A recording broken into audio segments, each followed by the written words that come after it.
the first thing with getting into the podcast industry is really understanding what roles are available to you. I know for a lot of indies, they think you can only be a host or maybe a producer, but they don't know like you can be a researcher, you can do distribution. Like there's so many other roles that you can take on. Tune in as we give flowers to Black men and women making waves in the audio industry. I'm your host, Sidney Evans, and this is Beyond the Threshold.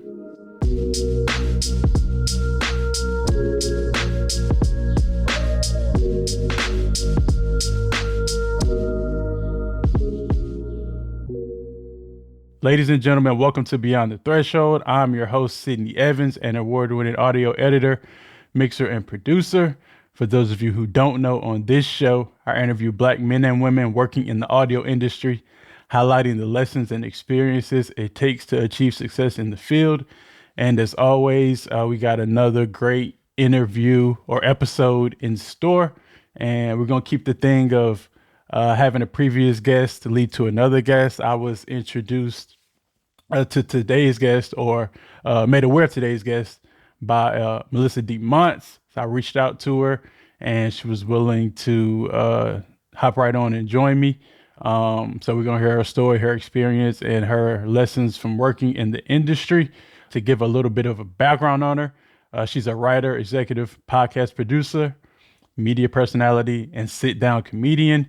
She's worked for SiriusXM and Sony Music Entertainment, creating and executive producing award-nominated podcasts such as New Rory MAL and Reality with the King, and most recently created and executive produced 90 Day The Last Resort sessions for TLC Warner Brothers.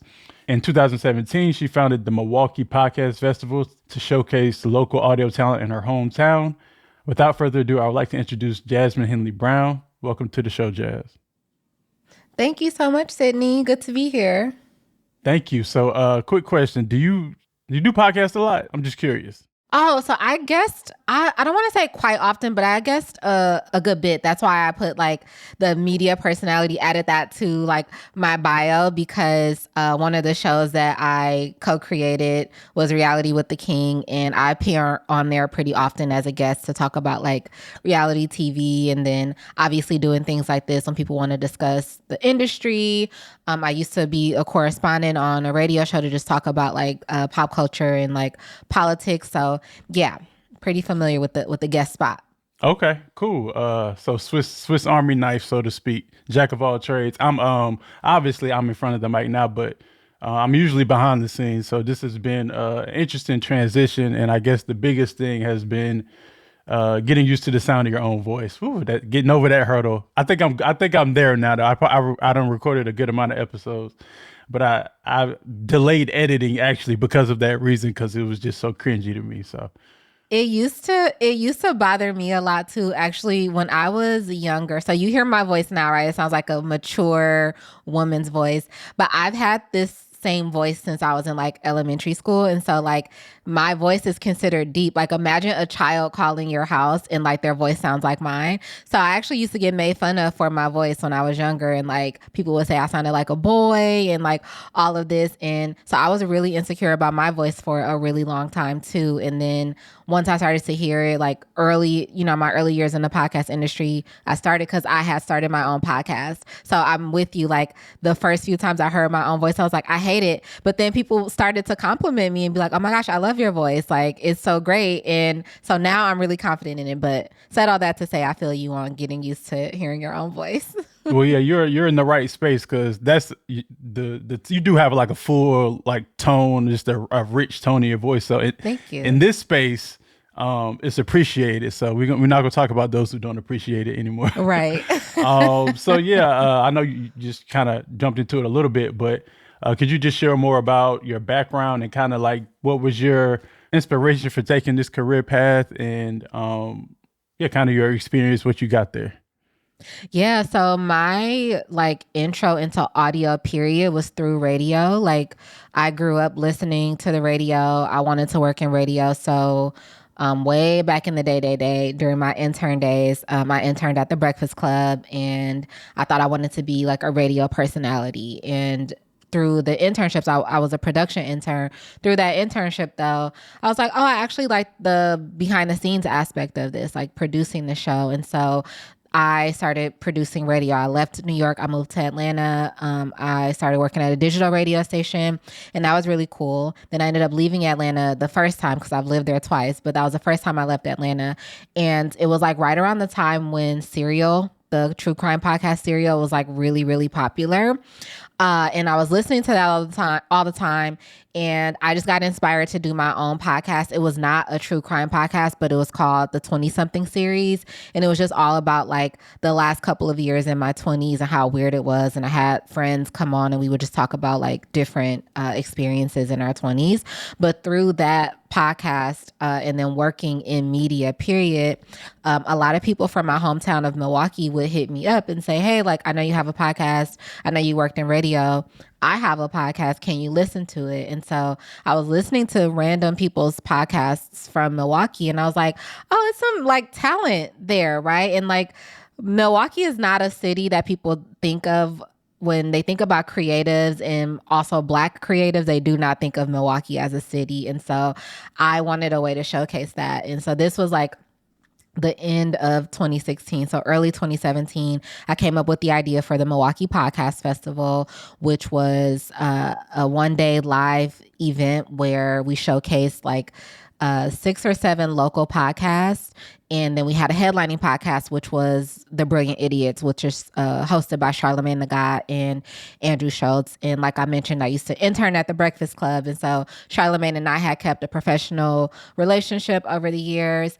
The Breakfast Club was syndicated in Milwaukee. So I knew even if people in Milwaukee didn't quite know what a podcast was, they knew who Charlamagne was. And they would come to see something that Charlamagne was in. And so, yeah, I started planning that in the earlier parts of 2017. And then October of 2017, we did the Milwaukee Podcast Festival, and it was amazing. Everybody liked it. We did a lot of things wrong in it, but we did, enough right that the event actually happened. And so, yeah, after that kind of catapulted me into like the world of podcasting in a big way. And I was consulting and just helping independent creators with their shows. And then 2020 happened. I ended up working as a partner manager for SiriusXM, and I was quickly promoted to an executive producer. They had this podcast label called More Sauce, which was their cultural vertical, and More Sauce was a podcast label to showcase shows for like Black, millennial, and Gen Z audiences. So I was the executive producer over More Sauce. That's where I started working with Rory MAL. Rory MAL were actually my first really big podcast acquisition in that role. So I was executive producing their show. There were some other shows that I inherited, which is how I met Melissa, because one of the shows that I inherited was Tamar Braxton Under Construction, and Melissa was the, I'm sorry, not Tamar. I inherited Tamar, but the Salon with Lala Milan, who's a digital influencer. Melissa was producing, she's one of the producers for that show. And so because I became the EP of that label, I then started working with Melissa on that show. One of the other shows on the label was For Real with Portia Williams. And then, yeah, into that role, like I said, acquired New Rory MAL, co-created Reality with the King with Carlos King, also oversaw Lovers and Friends with Shan Boudram, and really just reimagined the More Sauce brand as really like a cultural brand for Black and Brown podcasts. Unfortunately, though, just due to, I think, some internal things within the company, More Sauce, it got a lot of support in the beginning, but I think toward the end, I was kind of looking for more support with it. And I wasn't really getting it. And so I was offered a role at Sony to be an executive producer of entertainment podcasts, and I took it. And so I went over to Sony. All right, let me jump in real quick. Okay, before you get to your experience at Sony, because you've been throwing around the word executive producer and EP a lot. In our world, we understand what that means or not, depending on like, the producer, executive producer. Like I know I'm very aware that a lot of people may not really know exactly what that entails. So before you dive further into your executive producing experience, just kind of break down what exactly an executive producer does. That's actually a really good place to stop, because I was like, am I talking too much? Because I feel like I was just going on and on. But yeah, that's a great place to stop. So you're right. The Title of executive producer is really vast, and it could mean so many different things, even within the same company. The way that I've been an executive producer is largely in like creative oversight, show development, people management, being like a cross-functional team leader. So working a lot with other teams within companies like sales, PR, marketing, advertising, all of that. And so I would say it's think of a project manager really, and how they kind of just have to keep every project. They have to oversee multiple projects. They have to oversee the teams on each project. They have to oversee timelines. They have to oversee resources and budgets. I essentially do all of that with the added benefit of the creative development. So I've created shows and launched them. I've been able to source a lot of talent and book a lot of talent. I always was in like pitch meetings, leading pitch meetings, or setting up pitch meetings for myself. So that's what I did as an executive producer. But I know other executive producers who are very technical in their production. So they are the ones that are getting in and they're cutting tape and like, Pro Tools, that's their best friend, right? For me, I was able to oversee the team who was doing all of the technical production. So that is the way that I was an executive producer. Okay. Thank you for that explanation. You hit on something that I haven't really talked about on the podcast.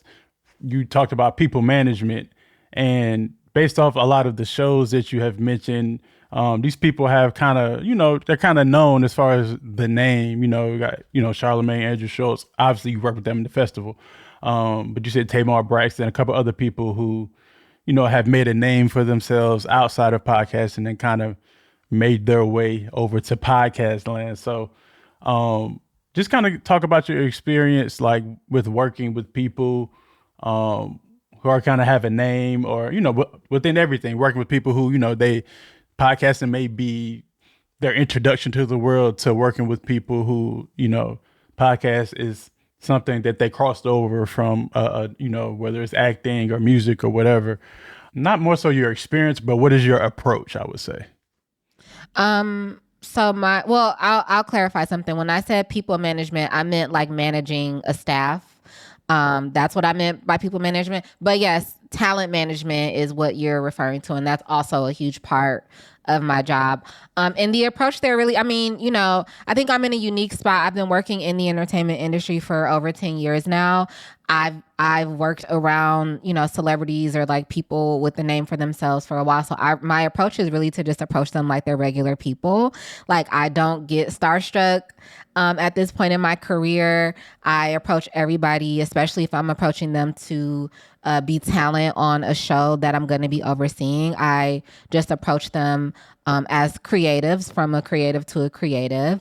And yeah, obviously a lot of respect. I think people in the industry, particularly when you're working with high level talent, they appreciate when people approach them as if they are, essentially on the same level, because that's really, what you would be if you're an executive producer of the show. You are the boss of the show, like you run the show. So it's always important to like establish those roles right away. And yeah, the approach is always to just act like, creative to creative. We are all humans at the end of the day. I appreciate it. Got to keep it professional. But yeah, I just wanted to touch on that piece about being an executive producer and all the, roles and responsibilities and entails and your experience with that. But I know you were about to dive a little bit deeper into your time with Sony and beyond. So you can continue down that path, and then we'll go from there. The Sony story is pretty short. I started there in January, and then by September they laid off their entire production team. And this was September of last year. So, I worked on a few shows. The coolest show that I worked on at Sony was 90 Day Fiance, The Last Resort Sessions, which was a partnership between Sony and TLC Warner Brothers for TLC's like most popular show, 90 Day Fiance. So that was a really cool project to work on as an EP, because they actually sent out an RFP. They wanted people to pitch. They wanted multiple companies to pitch ideas for a 90 Day Fiance podcast. And the idea that I pitched is the idea that won. And so it was really cool to work with such a huge like legacy television company, and also be able to, bring some revenue into the company by way of getting them the deal to work on or to produce that podcast. And so, yeah, that's kind of like where things left off with me in terms of like corporate podcasting. Like I said, they laid off the entire production team back in September of last year. So it's been about a year. And I am working on, I have some stuff like in the oven. It's just not ready to come out yet, but I am going to be happy to be, making some announcements on my next move very, very soon. So that's, my career in a nutshell. Okay. That's cool. The last thing you touched on that stood out to me was the pitches part. Obviously, you've worked in corporate podcast production environments, but there's a huge market out there. People who do stuff independently and kind of pitch and to get their podcast made or get resources to support the ideas that they have. So for those who may be interested in whether it's going the corporate route or maybe pitching their own show because they have a great idea. Like what would you have learned as far as the process of doing pitches and like what's the most effective route or tips or tactics to try to in fact get that support from having people pick up your pitches? I think for independent podcast creators trying to pitch to like either podcast production companies or just going straight to like large corporate podcast companies, you need to have a proof of concept at least. I've been pitched ideas where it's just, like a creative deck with like a wish list of guests. And while decks are great to have, you need to have some type of tape that accompanies that pitch because the podcast market is very competitive. And, if I'm keeping it 100, large podcast companies, if you notice some of the deals that they've been doing lately, that they've been announcing lately, those are with like, the top 1 or 2% of people in podcasts, right? So that's people who already have established podcast brands or people who just have established presence. And so if you are an independent podcast creator and you don't have a large audience that's coming with you, you are not like super notable in terms of being like high level talent, I think the best thing is to just start producing your show on your own and starting to create your own audience. And then once you grow your audience, leverage that audience to try to get a podcasting deal. That's the most realistic advice that I can give. I don't want to tell people, come up with the deck, shoot a pilot episode and then send it to Sony and they're going to take a look at it because they're not at this point. But if you come with them and you say, hey, I have this show and I have 50,000 downloads every month for the last 3 months, I'm not saying that's a guaranteed deal, but I think that's a lot stronger coming in and they are more willing to take a look at it. On the flip side of that though, smaller podcast production companies are looking to break talent. So instead of trying to go straight for the Spotifys and the SiriusXMs and the Sonys, look for podcast production companies or independent podcast networks who have a slate of other shows that don't have these massive audiences yet, because they are more likely to take on new shows to help develop them and then to help you grow your audience in that way. Okay, so yeah, that's definitely helpful advice. What advice and what skill sets should they focus on for people just trying to get roles in podcasting in general? Like you're an executive producer. I work, I edit and produce. As engineers, there's a lot of things in between. There's people who write for podcasts. As far as just like getting in the door, because in creating this platform, not only did I want to create a platform that supports people who already are working in the industry. For those who may be interested in working in the industry, this is something that I wish was, out there in the world and available when I started. I could have avoided a lot of the things that I went through, which I learned a lot from. But, as the saying goes, a smart person learns from their mistakes. A wise person learns from other people's mistakes. So I guess what would be the approach, the mindset, and what were some of the skills that you think are most valuable for those wanting to break into the industry? A lot of the questions you're asking, I told you I have some stuff like baking in the works. A lot of your questions actually relate to what I have coming up, but still very happy to answer them. I think the first thing with getting into the podcast industry is really understanding what roles are available to you. I know for a lot of indies, they think you can only be a host or maybe a producer, but they don't know like you can be a researcher, you can do podcast marketing, you can do sales, you can do distribution. Like there's so many other, you can be an engineer, right?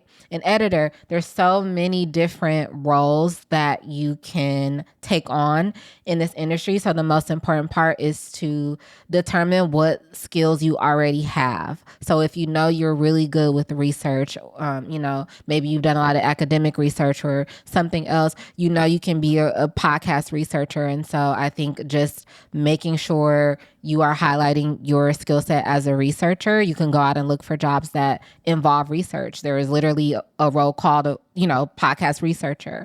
For me, I just have like a lot of like natural leadership qualities, natural creative qualities. I'm very entrepreneurial, as evident by the podcast festival, right? Like founding a podcast festival is like, I'm still getting opportunities based on the fact that I was able to found this festival, because that tells people, again, I have an entrepreneur spirit. I'm a self-starter. I'm very proactive.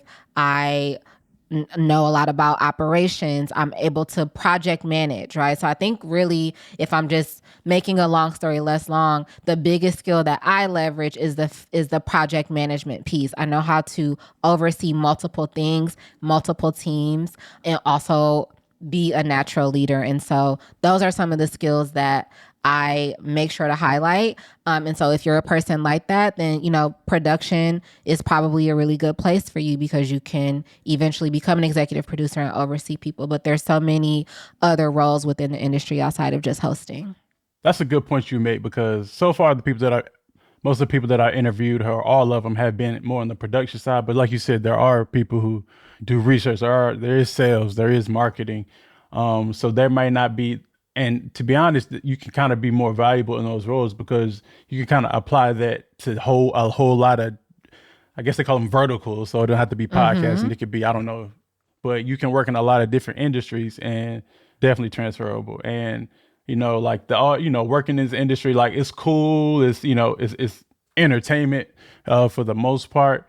But there are a lot of things, there are ups and downs and waves of, opportunities or lack of opportunities in media. So if you're able to in the times where it may be a little more difficult, which is kind of, I feel like the time that we're in now, in order to be able to, consistently find work and if you have those other skills, you can kind of just, float and do other things when, a certain field may be drying up and whatnot. But I think that kind of takes me into my next point, because like I mentioned, for me, I would start off as an editor, and then my last role was an associate producer.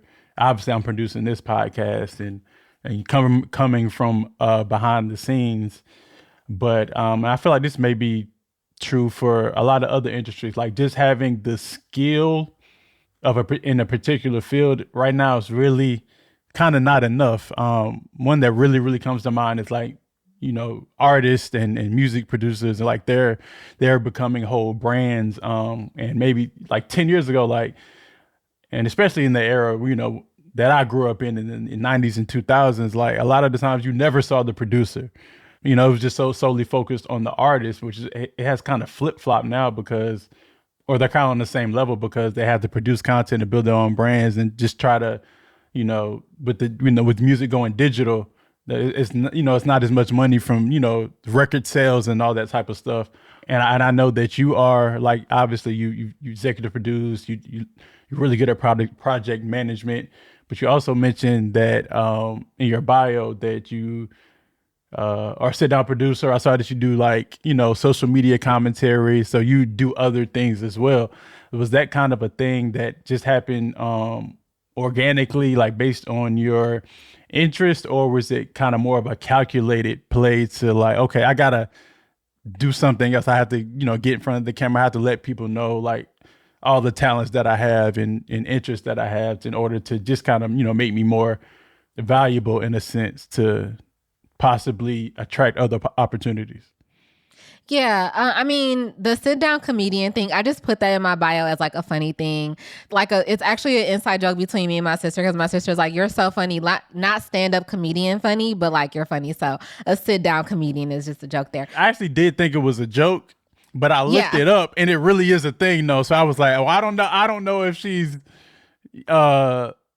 in my initial reaction, I was like, "Oh, this is funny," but then I looked down, then I looked it up, and I was like, "Oh, she might be serious." So let me approach it in a serious way.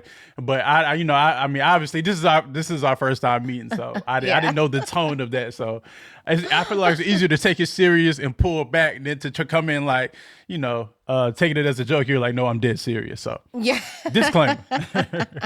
No, it's totally supposed to be a joke. Like when people read my bio, I actually want them to just laugh at that part because it's like I don't build myself as a comedian at all. But anyway, yeah. So, but in a lot of my commentary, right, like the media personality bit of my bio is like a real thing for me, and that's like always a thing that people say is like, oh, I want you to talk on this because you're funny or you're insightful and stuff. That just kind of happened organically. Like me being a media personality, like I said, when I got into audio, I wanted to be a radio personality. And so I think it was just always something that I had in my arsenal as another skill. I love to talk. What's the new word they're calling a yapper? I'm a yapper. But yeah, so I love to talk about various things, and I'm like a person who knows a little bit about everything, and so that's come in handy. And so, yeah, I'm just leveraging those skills because, like you mentioned, it is a hard time, regardless of what your title is, to work in audio. Just, the media landscape, period, is all over the place, and it's been really hard for me to pivot, if I'm being transparent, outside of audio. And so, yeah, I have to leverage the other skills that I have, those leadership skills, those, on-air skills and the writing skills that I have. Okay. Can you touch on your writing experience? Because we kind of, I don't know, that kind of got lost in the sauce.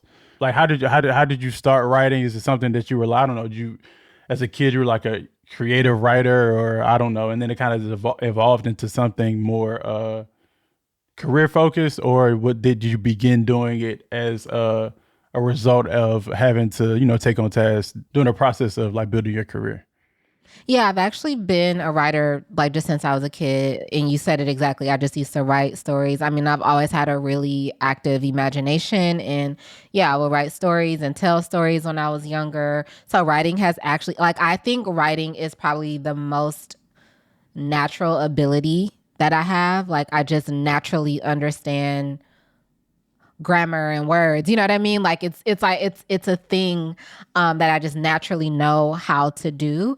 And so yeah, it's always been a part of everything. I mean, even outside of entertainment, like I've worked in real estate too, because entertainment is fickle, and when I'm not making money in the industry, I'm still needing to make money, right? So I've worked in real estate. Writing comes into play there. As a producer, it comes into play a lot because I'm having to, write pitches and write show descriptions and episode descriptions and come up with titles for things. So writing has always been something that's been a huge part of my career. And yeah, I've written for publications. Like I wrote for Vibe magazine way back in the day.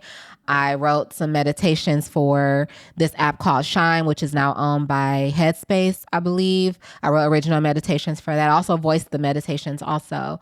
I wrote some episodes for a scripted podcast called District Queen, which was really fun because that was my first time actually writing screenplays. So I wrote, some episodes for District Queen. And then I wrote a short film called Black Girl Training with my friend Santana, who I'm now working on another TV project with. But I wrote a short film with her, and the producer's name is Emily. But that was my first time writing a short film, and that short film ended up winning a local award in Milwaukee. And then that short film is actually, they're working on developing that into a TV series. I'm not the writer for the TV series, but to see that a short film that I wrote is, getting that much interest that it might become a TV series is huge. So yeah, writing is, it's a huge part of my career. Mm-hmm.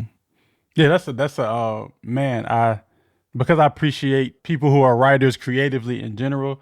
I just want to give you your flowers for, being a great writer, because I think that, I don't know, it's just one of those skills that if you can write well, you can make a living for yourself, whether it was 1,000 years ago or whether whether it's 1,000 years from now.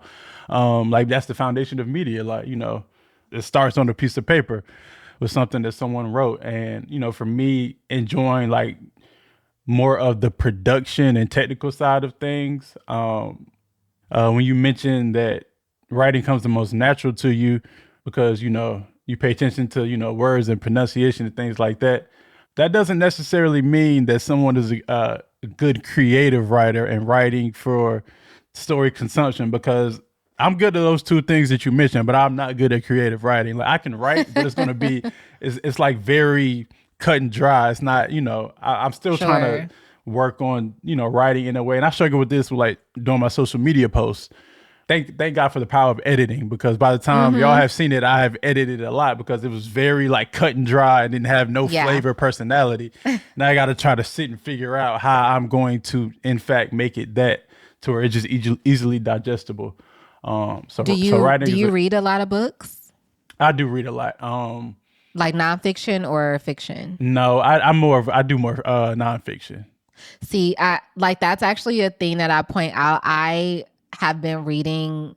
That's one of the reasons I'm able to be a good creative writer, because I read a lot of fiction books. Like from the time that I was little, I was reading fiction books. My mom was an avid reader, so she would give me books that she read. So I was reading like a lot of mature fiction content. But I think that's that's probably a reason why I am able to write creatively versus technically, right? And it's only because my imagination has been just broadened by reading fiction books. So I would say if you want to become a better creative writer, read some fictional stories. Yeah. I mean, I obviously as a kid, like that's all we read is like fiction, like biographies and all that type of stuff is not appealing to a kid. But as I become older, because I'm so curious and I want to know why and how everything happened, I got more into reading nonfiction. But I'm glad you mentioned that, because my girlfriend, all she reads is fiction and all I read is nonfiction. And she's definitely more creative than me, so I don't know why they made the correlation. So I need to get back into that. Well, anyway, so before you mentioned that with your social commentary that you have a lot of interest, so I think this will be a perfect segue into getting toward the end of our conversation, the last portion, which is I'm going to ask you some questions about and learn a little bit about your taste and your favorites. So we're just going to jump into it. So first one, and most of these are audio related. Well, they're all audio related. So what's your favorite album of all time? Because I've had some debates with previous guests about the difference between best and favorite. Let's just go with favorite. So because nobody can argue what your favorite is. So these are not any shade to you.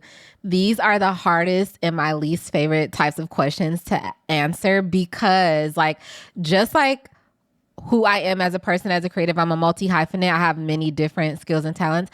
I have so many different tastes, right? So it's like, if you ask me what my favorite pop album is, I can tell you that. You ask me what my favorite hip hop album is, I can tell you that. But if I have to just think of my favorite album of all time, that's so hard. Let's make this contextual, since this podcast is specific to Black people. So what's your favorite album made by a Black artist? Because since you have multiple different tastes.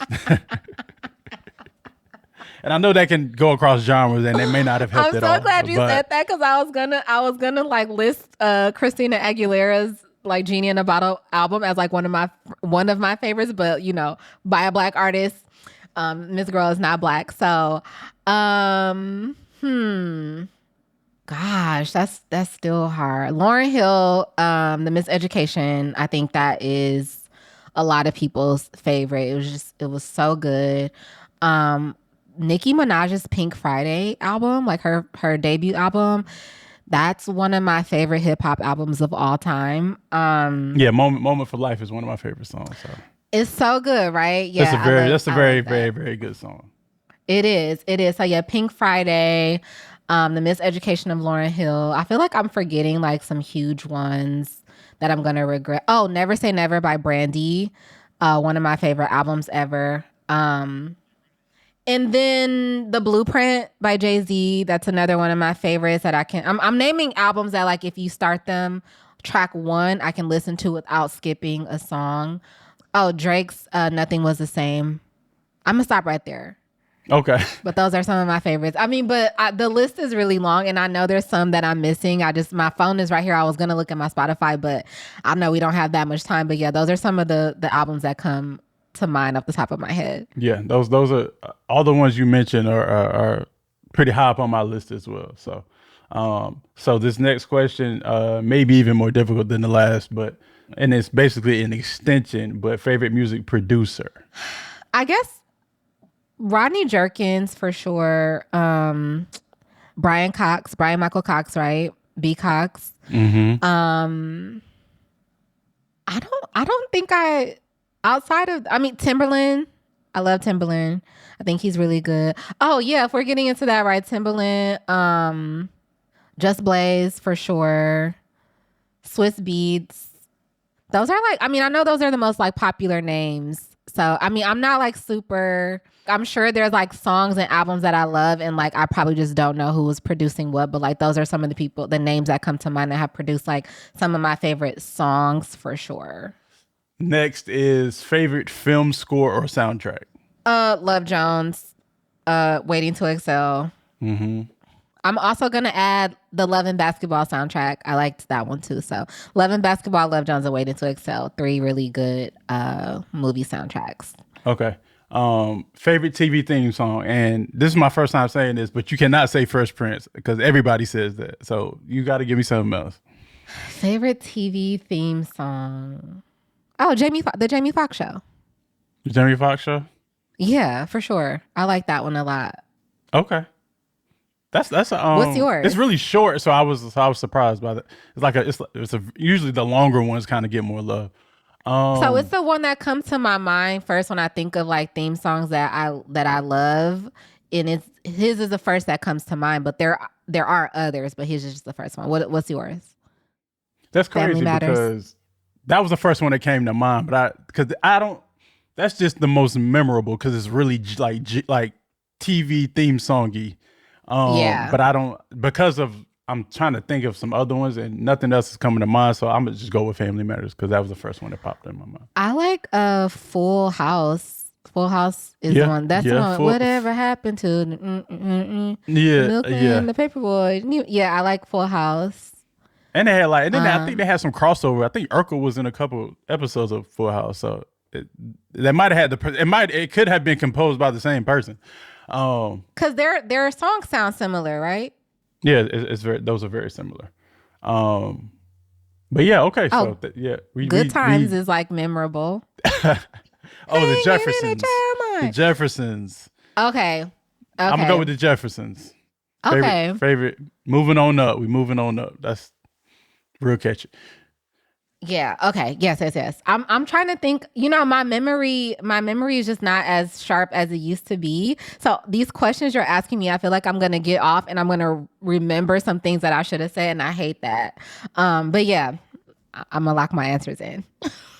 Okay, that's cool. Well, yeah, I think that brings us to the end. We thank you for sharing all the details of your story and experiences. We really got in there. You got really philosophical about these questions at the end too. So I appreciated that. I enjoy talking about stuff like that.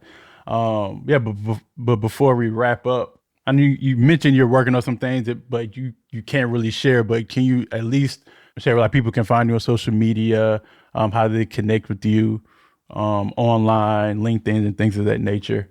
Yeah, they just kind of want to support what you're doing or connect. Yeah, for sure. So one of the projects that I can talk about is called Camp Inner Child, and it is going to be a unscripted TV series that follows a group of burned out millennial women to camp for a week in an effort to like watch them reconnect with their inner child.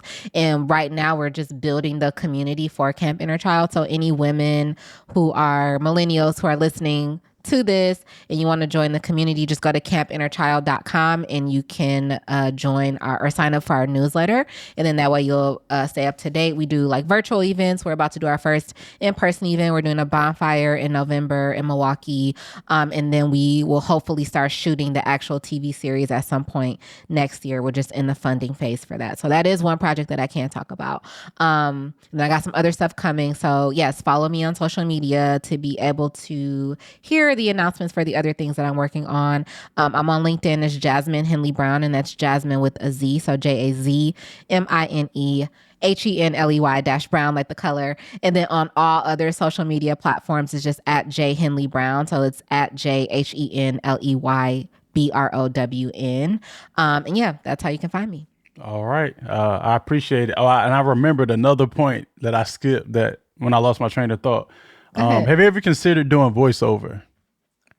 Yeah, I would love to break into that industry. Like I told you, when I wrote those meditations, I voiced them too. And that was really fun. I don't know how to find voiceover opportunities, and I don't have an agent right now, so I don't know how to do it. But yeah, I would love to do that at some point in my life. Do you know Ashley Hobbs? That name sounds familiar. We might be connected on LinkedIn. You might, but she was actually she's going to be the first episode that I released for the whole podcast. But she recently, I think she did like a incubator or one of them words to get into VO, and she's been posting about her getting into it as well. So if you actually do want to consider breaking into the field, I'm sure she can connect you with like agents and agencies and all that type of stuff. So yeah, I would love that. Do you think I got a shot? I think you. Yeah. Okay. I think you're a natural. Obviously, it's just tricks of the trade and little things that you got to pick up on. But for sure, just as for raw talent, I think you got the gift. That means a lot coming from a producer because your expertise is in sound. So I'm gonna take that one to the bank. Oh yeah. I would love. Sidney said. I would love mixing your voice. Like it would just. The end result would be beautiful. Man, we got to work on something. Yeah, we do. But yeah, I think that's a wrap. Like I said, appreciate you coming on. Thank you so much for having me on. I think, your concept here is really amazing. I can't wait to personally hear from other professionals in this industry on the show. So thank you again for having me on. Yeah, welcome. Like I said, thank you for joining me. For everyone listening, I'll catch you on the next episode. Thank you for joining us on today's episode. Please don't forget to subscribe to the show and leave us a review. If you'd like to work with me or connect, please go to soundbysid.com and schedule a call. There you can also check out the full list of productions I've worked on. If you'd like to connect on social media, my handle is soundbysid.com on Twitter and Instagram, and I'm Sidney Evans on LinkedIn. Don't forget to follow Beyond the Threshold on Instagram as well. I'll catch you on the next episode.